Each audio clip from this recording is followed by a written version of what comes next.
အားလုံးပဲမင်္ဂလာပါ Study in J Fiction မှာပြန်လည်ကြိုဆိုလိုက်ပါတယ်ဒီတစ်ပတ်ရဲ့ဗီဒီယိုလေးမှာကျွန်တော်တို့ဆန်းရှမင်းသားဝတ္ထုတိုလေးရဲ့အပိုင်း9ကိုတင်ဆက်ပေးသွားမှာဖြစ်ပါတယ်ခါတာဂီတွေကရင်နှွေးခွက်ကိုမတိမတာတရောင်နဲ့တိုက်ပြီးတော့မှောက်ချပလိုက်တယ်စပွဲပေါ်မှာရင်နှွေးခြင်းတွေပြန့်ကျဲကုန်တယ်ရှေ့ကမိကလည်းအလားလားဆိုပြီးတော့ပြန်ရခတ်ပြီးတော့မိဘဘက်မှာတုတ်ဆရာဝတ်တစ်ခုကိုသွားယူနေတယ်အဲ့ဒီအချိန်ကိုခွင့်ကောင်းယူပြီးတော့ခါတာဂီတွေကသူစီးထားတဲ့အိမ်နှွေးစီးဖက်နှက်ရဲ့အောက်ခြေကိုလှန်ကြည့်လိုက်တယ်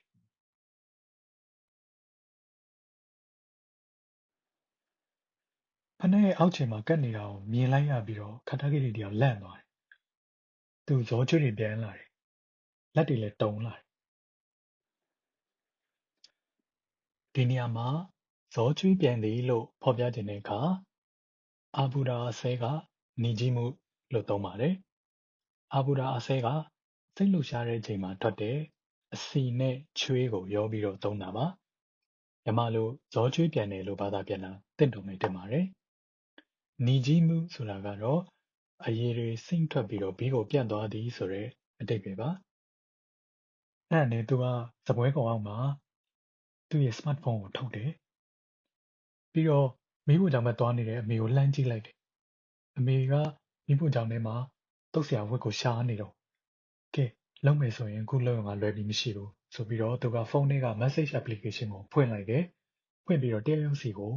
စာပို့ပြီးတော့ဆက်သွယ်လိုက်တယ်အဲ့ဒါဘာလို့လဲဆိုတော့သူ့ကုမ္ပဏီကတတိမီယာဇိုနိုစာကြီးကဲပါအောင်ရာနိုအိမ်ကအမေကအတုရာနိုမိသားစုအိမ်ကိုရဲခေါ်ပေးပါ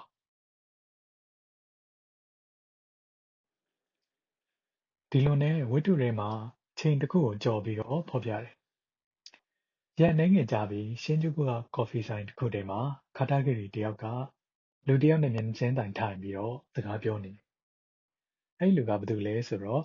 ယာနိုရှင်းကြီးဆိုတဲ့သူကရှင်းယူရီကအောက်ကမျိုးမှာဖြစ်ပွားခဲ့တဲ့လူတက်မှုမှာတက်ခံလိုက်ရတဲ့အမျိုးသမီးယာနိုမာဒီရဲ့ယောက်ျားဖြစ်တဲ့သူကဒီနေ့မှာခါတာဂီကို新宿မှာချိန်ပြီးတော့အဲ့ဒီနေ့တုန်းကဖြစ်ခဲ့တဲ့အမှုရဲ့အဖြစ်မှန်ကိုရှင်းပြဖို့အတွက်ရောက်လာတယ်။ယာနိုရှင်းကြီးကခါတာဂီကိုကျေးဇူးတင်လိုက်တယ်။ခါတာဂီလီဆိုင်ရဲ့ကျေးဇူးကြောင့်ပေါ့ဗျာ။အမှုကတစ်ချိန်ချိန်မှာတော့အပေါ်မှာဆိုပေမဲ့လည်းအဲ့နေ့ကခါတာဂီလီဆိုင်ရှိနေလို့ခါစဒါဒါဆိုတဲ့အမျိုးသမီးကိုစောစောစီးစီးပဲဖမ်းဆီးနိုင်လိုက်တာ။ခါစဒါဒါဆိုတာကအဲ့နေ့တုန်းကကလေးအမေဟန်ဆောင်ထားတဲ့သူဖြစ်ပြီးတော့ခါတာဂီကတစ်ချိန်လုံးကလေးအမေရင်းလို့ထင်နေတဲ့အမျိုးသမီးပေါ့ပြီးတော့မာရီကိုတတ်သွားတဲ့အဓိကတရားခံကအဲ့ဒီအမျိုးသမီးအဲ့ဒီနေ့ကခါတာဂီကဘာလို့ကလေးအမေကအတုဖြစ်နေမှန်းသိသွားတာလဲဆိုတော့သူထိုင်နေတဲ့စပွဲပေါ်မှာတွေ့ရတဲ့ကလေးရဲ့အရင်နှစ်တုန်းကအဖြေလွှာစာရွက်ကြောင့်အဲ့ဒီစာရွက်ပေါ်မှာကလေးရဲ့နာမည်အတန်အတွက်ကိုရေးထားတယ်ယာနိုဟာရုကာလို့ရေးထားတယ်အဲ့ဒီမှာခါတာဂီတယောက်သဘောပေါက်သွားတယ်ကလေးနာမည်ရဲ့အတန်အတွက်အမှန်ကယာနိုယူမဟုတ်ဘဲနဲ့ယာနိုဟာရုကာဆိုတာသိသွားတယ်ကဲ၍သူ့မျက်စိရှိမှထိုင်နေတဲ့အမျိုးသမီးကကလေးအမေအစ်စ်သားဖြစ်မယ်ဆိုရင်ဘယ်ကလေးအမေကမှ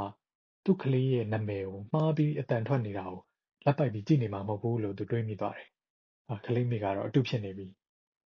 ။အဲ့လိုတွေးရင်းနဲ့ခါတာဂီကအဲ့ဒီကအဖြစ်အပျက်တွေသူ့ခေါင်းထဲမှာပြန်ပေါ်လာတယ်။သူကလေးနာမည်ကိုယူခွန်နှုတ်ခေါ်တာဟုတ်တယ်နော်ဆိုပြီးတော့ confirm လုပ်တော့ကကလေးကသူအတန်ထွက်ပြီးမဖြေဘဲနဲ့ခေါင်းညှိုံလေးညှိပြတယ်အဲ့ဒီပြုမှုကိုခါတာဂီကကြည့်ကျလိုက်တယ်ကလေးကတိတ်တော်တာပဲကြည့်၍အဲ့နေရာမှာဒါကလေးကမဟုတ်ပါဘူးကျွန်တော်နာမည်အမှန်ကဟာရုကာဖြစ်ပါတယ်ဆိုပြီးတော့ဒါပြန်ပြင်ပြီးတော့ပြောလိုက်မယ်ဆိုရင်အဲ့နေ့ကခါတာဂီတယောက်အဆုံးထိအမေအတုကိုရိပ်မိမှာမဟုတ်ပါဘူးပြီးတော့ကလေးကလည်းအဲ့နေ့ကတော်ရုံဘာမှမဖြစ်ဘဲနဲ့တောက်လျှောက်ဘာလို့ပါဇက်ပိတ်ထားလဲဆိုတော့ခါတာဂီကသဘောပေါက်သွားတယ်ကလေးကအဲ့လိုပါဇက်ပိတ်ထားခြင်းဖြင့်သူဖြေရမယ့်ဟာတွေကို အမေအတုကိုဖြေခိုင်းတယ်လို့ဖြစ်သွားပြီးတော့ခါတာဂီမေးသမျှကိုအမေအတုကဘာမှမသိဘဲနဲ့အစီငေါ်မတည့်တာတွေဖြေတဲ့အခါကျတော့ခါတာဂီရဲ့တန်တရားလည်းတဖြည်းဖြည်းနဲ့ကြီးလာခဲ့တာဒီနေရာမှာကိုပြောလိုက်တဲ့စကားရဲ့မပီပြင်မှုကြောင့်ဖုံးဖိထားတဲ့လျှို့ဝှက်ချက်ပေါ်သွားတာကိုရည်ညွှန်းကျင်တဲ့အခါမှာဘိုဒိုကဒဲရုလို့သုံးပါတယ်ဘိုဒိုရဲ့မူရင်းအဓိပ္ပာယ်ကအဝတ်စုပ်အဝတ်ပြဲပါအဝတ်ရဲ့ပြဲရာဖာရာတွေကဖုံးဖိမနိုင်တော့ပဲအခြားသူတွေမြင်နေရသည်ဆိုတဲ့အဓိပ္ပာယ်နဲ့လျှို့ဝှက်ချက်ကဖုံးဖိမနိုင်ပဲပေါ်လာတဲ့အဓိပ္ပာယ်ကိုခိုင်းနှိုင်းပြီးတော့သုံးထားတဲ့ဖော်ပြချက်ကလေးပါပြီးတော့ကလေးကသင်္ချာတွက်ခိုင်းတုန်းကတောက်လျှောက်စာရွက်ပေါ်မှာချရေးနေတဲ့130ဆိုတဲ့ကဏ္ဍကလည်းတကယ်တော့ဂျပန်မှာရဲစခန်းရဲ့ဖုန်းနံပါတ်ဖြစ်တဲ့110ကိုဖုန်းဆက်ခိုင်းနေတာအဲ့ဒီ message ကိုခါတာဂီကနားလည်သွားလို့နောက်ဆုံးမှာတော့ရဲစခန်းကိုဖုန်းခေါ်ဖို့အတွက်တတိကိုအကြောင်းကြားနိုင်ခဲ့တာဖြစ်တယ်လွန်ခဲ့တဲ့6လလောက်ကခါစတာဒလင်မယားကဘေးအိမ်ကိုပြောင်းလာတယ်အဲ့ချိန်ကစလို့ခါစတာဒအိမ်ကမိန်းမနဲ့ကျွန်တော်မိန်းမနဲ့မကြာခဏဆိုသလိုကြောက်ကစားတွေဖြစ်ကြတယ်ဆိုပြီးတော့ရာနိုရှင်းကြီးကရှင်းပြတယ်အဲ့ဒီအမှုပြတဲ့နေ့ကလည်းအမိုက်ပြတဲ့နေရာမှာနှစ်ယောက်သားစကားများကြတဲ့ပုံပဲအမိုက်ပြဖို့လာတဲ့ခါစတာဒကိုမာဒီကတားပြီးတော့စကားပြောတယ်ဒီနေ့ကအဲ့ဒီအမိုက်တွေပြရမယ့်နေ့မဟုတ်ဘူးလေဆိုပြီးတော့ပြောတယ်ပြီးတော့ခုတလောဒီနေရာမှာအမိုက်တွေရောပြီးတော့ပြစ်နေတာကိုခဏခဏတွေ့ရတယ်မိဖို့ကြောင့်တော့အမိုက်ပြရမယ့်နေ့မှာပလတ်စတစ်တွေရောရေတံမှုတွေရောအကုန်ရောပြီးတော့ပြစ်ထားတာတွေခဏခဏမြင်ရတယ်အဲ့ဒါရှင်းလက်ချက်မလားဆိုပြီးတော့ခါစတာဒကိုသွားပြောတယ်ပြီးတော့အခုလည်းပဲရှင်းရဲ့အခုအမိုက်အိတ်ထဲမှာအမိုက်တွေအများကြီးရောပြီးတော့ထည့်လာတယ်မလားပြသန်းဆိုပြီးတော့အတင်းသွားဆွဲတဲ့ခါကျတော့အမိုက်ကပေါက်ပြီးတော့လမ်းပေါ်မှာအမိုက်တွေလည်းပြန့်ကျဲကုန်တယ်အဲ့လိုပြောချင်တာတွေပြောလှုပ်ချင်တာတွေလှုပ်ပြီးတော့အိမ်ကိုပြန်ဖို့လှုပ်တဲ့မာဒီကိုသူ့နောက်ကနေခါစတာဒကနေလိုက်လာပြီးတော့နင်းကိုယ့်အကိုနေရင်ကောင်းမယ်နော်တော်လွန်နေပြီဆိုပြီးတော့နောက်ကနေလိုက်ပြီးတော့စကားပြောတယ်ပေါ့နော်အဲ့ဒါကိုမာဒီကနေပြီးတော့မတိကြအောင်ဆောင်ပြီးတော့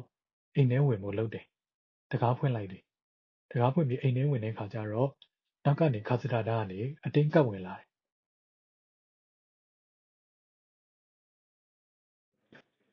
အဲ့နေ့ကအိမ်ထဲရောက်သွားပြီးတဲ့အချိန်မှာနှစ်ယောက်သားဘယ်လိုစကားတွေပြောပြီးရန်ဖြစ်ကြလဲဆိုတာတော့သိချာမသိပေမဲ့မာဒီကကလေးမရှိတဲ့ခါစတာဒကို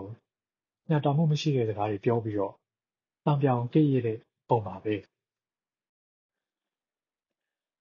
ဒီနေရာမှာသုံးနှုန်းအသစ်နှစ်ခုကိုလေ့လာကြမယ်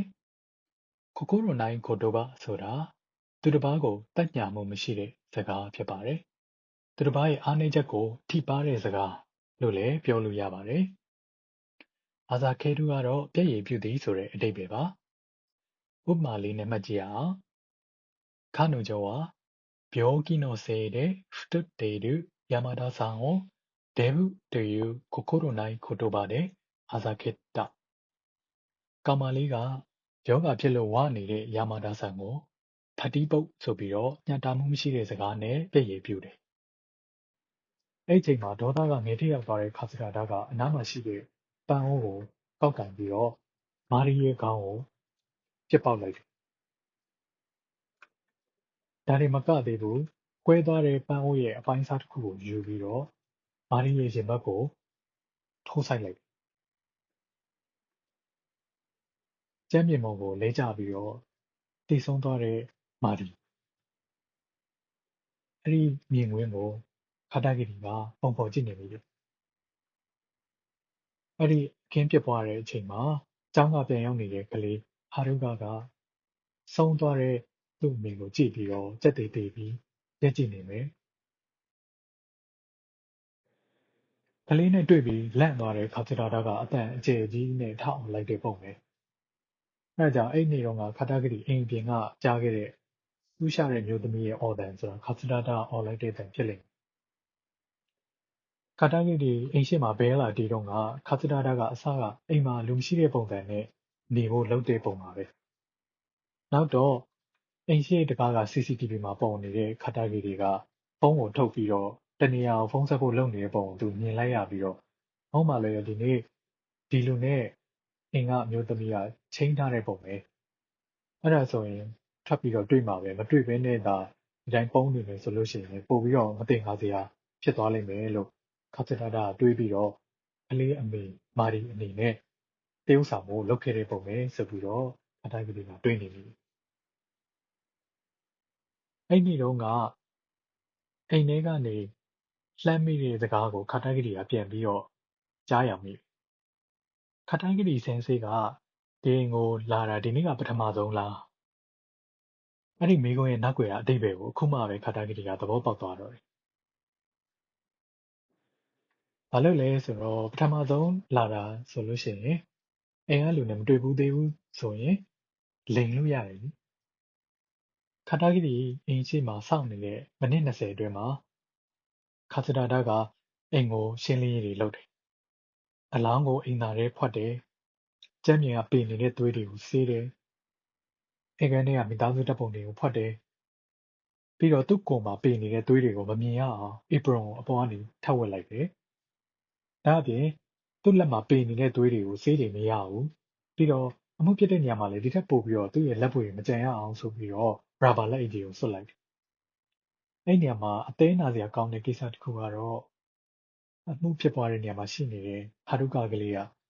ချင်းချောက်ခံရပြီးတော့ခါစတာတာကိုအကုန်ကူညီလုပ်ပေးခဲ့ရတာပေါ့နော်ကလေးကလည်းရုတ်တရက်ရှော့ပြပြီးဘာလို့မှမသိပဲကြောက်နေတာနဲ့ခိုင်းတဲ့အတိုင်းလုပ်ခဲ့ရတဲ့ပုံပါပဲဆိုပြီးတော့ခါတိုင်းလေးတွေကတွေးနေမိတယ်အဲ့နေတော့ကမပြန်ပါနဲ့ခါတာဂီဒီစင်စေးဆိုပြီးတော့ကလေးကပြောလိုက်တဲ့အချိန်မှာအတော့ကိုတက်တီမွေးပြီးတော့ပြောခဲ့ရတာပါလားဆိုပြီးတော့ခါတာဂီဒီကတွေးနေမိတယ်ပြီးတော့ခါစတာတာကကျူရှင်နာမည်ပြောပြီးသားလေအဲ့လိုမျိုးသတင်းချက်လက်ကို sharing မလုပ်ဘဲနဲ့အလုပ်လုပ်ကြတဲ့ကုမ္ပဏီကိုမယုံဘူးတွာပြန်တော့ဆိုပြီးတော့အတင်းမောင်းလွတ်တာတို့နောက်ပြီးတော့ကလေးရဲ့အမှတ်စင်းကိုသွားရှာပြီးတော့ဘာမှမတွေ့ဘဲနဲ့ပြန်လာတာပြီးတော့ခါတာဂီဒီအိမ်သာကိုမသွားဖို့အတင်းကြက်ကိုတားတာခါတာဂီဒီနဲ့ကလေးနှစ်ယောက်တည်းအခန်းထဲမှာစာသင်ဖို့ကိုအသေးအတန်ကန့်ကွက်တာဒီပြုမှုတွေအားလုံးကအဖြစ်မှန်ပြောသွားမှာကိုကြောက်လို့လုပ်ခဲ့တာဆိုပြီးတော့ခါတာဂီဒီကသဘောပေါက်သွားတယ်ခါတာဂီဒီတယောက်တပ်ပြင်းချလိုက်ပြီးတော့ဒါတကယ်အဖြစ်မှန်ပဲစိတ်မကောင်းစရာကိစ္စတော့ဖြစ်ခဲ့ရပါမယ်လောလောဆယ်မှာတော့အဖြစ်မှန်ပေါ်သွားပြီဆိုပြီးတော့သူကစိတ်အေးမလို့ရှိနေတော့မှရှိသေးတယ်သူရှိမှထိုင်နေတဲ့ရာနိုရှင်းကြီးကနေပြီးတော့ဒါပေမဲ့ဒီအမှုမှာခါတာဂီဒီဆိုင်မသိသေးတဲ့အမှန်တရားတစ်ခုကရှိနေသေးတယ်ဘလို့ဆိုပြီးတော့စိတ်အေးရပြီလို့တွေးနေမိတဲ့ခါတာဂီဒီတယောက်ကရုတ်တရက်အံ့ဩသွားဒီနေရာမှာအဖြစ်ပြက်သို့မဟုတ်ဇလန်းတစ်ခုရဲ့အဆုံးသတ်ပုံကိုဖော်ပြတဲ့စကားလေးတစ်ခုကိုလေ့လာရမယ်ဟီဂေကိဆိုတာကဝမ်းနည်းစရာနဲ့အဆုံးသတ်တဲ့ဇာတ်လမ်းပါအင်္ဂလိပ်လိုဆိုရင်တော့ tragedy လို့အဓိပ္ပာယ်ရပါတယ်ဟီကခါနာရှိ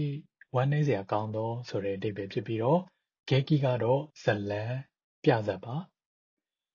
မူရင်းကဇာတ်လမ်းအဆုံးသတ်ကိုဖော်ပြတဲ့စကားလုံးဖြစ်ပေမဲ့စိတ်မကောင်းစရာကိစ္စလို့ပြောတဲ့အဓိပ္ပာယ်နဲ့လည်းသုံးပါတယ်ဟီဂေကိရဲ့ဆန့်ကျင်ဘက်ကတော့ခိဂေကိပါပျော်စရာနဲ့အဆုံးသတ်တဲ့ဇာတ်လမ်း happy ending ဖြစ်ပါတယ်ကဲအမှန်တရားရဲ့နောက်ွယ်မှာထပ်ရှိနေသေးတဲ့နောက်ထပ်အမှန်တရားတစ်ခုဆိုတာကဘာလဲအဲ့ဒါကိုဒီဝိထုလေးရဲ့နောက်ဆုံးဇာတ်သိမ်းပိုင်းမှာဆက်လက်ရှုစားပေးပါအောင်ခင်ဗျာခံစားနားဆင်ပေးတဲ့အတွက်အထူးပဲကျေးဇူးတင်ရှိပါတယ်ခင်ဗျ